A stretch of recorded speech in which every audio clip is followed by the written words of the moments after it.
La religion est souvent des règlements et des ordonnances que nous croyons que nous devons suivre pour arriver à Dieu.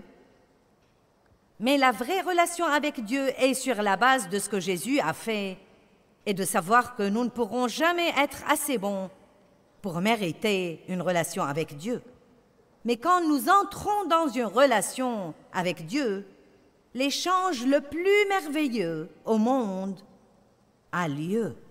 Nous avons l'occasion de lui donner tout ce que nous avons, et qui est normalement moins que rien. Nos soucis, nos ennuis, nos angoisses, nos douleurs, nos souffrances, nos cœurs brisés, nos péchés. Et lui, à son tour, fait l'échange et nous donne tout ce qu'il a et nous donne tout ce qu'il est. Et il ne fait pas ça parce que nous sommes bons ou parce que nous le méritons. En fait, il le fait parce que nous reconnaissons finalement que nous sommes un terrible gâchis sans lui. Nous avons tendance à être très indépendants. Nous voulons avoir l'impression que nous gagnons et que nous méritons. Nous grandissons en apprenant ce système-là. Mais dans l'économie de Dieu, tout vient par la grâce, par la foi. Même votre grande foi n'est pas le prix qui achète les bénédictions de Dieu. Votre foi est la main qui reçoit simplement ce que Jésus a déjà payé. La Bible dit que tous ont péché et n'atteignent pas à la gloire de Dieu, tous. Pensez à une ligne à haute tension.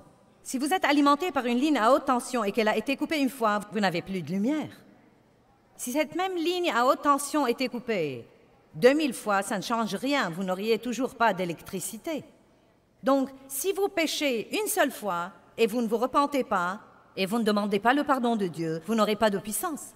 Si vous vivez toute votre vie dans le péché et vous ne vous repentez pas, vous n'aurez pas de puissance. Donc, je ne veux pas que vous croyiez que vous avez fait trop de péchés et que vous êtes trop mauvais et que c'est trop tard pour vous.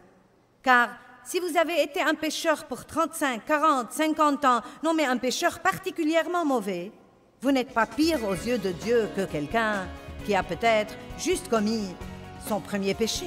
Sa ligne à haute tension a aussi été coupée et seul Dieu peut réparer cette ligne-là.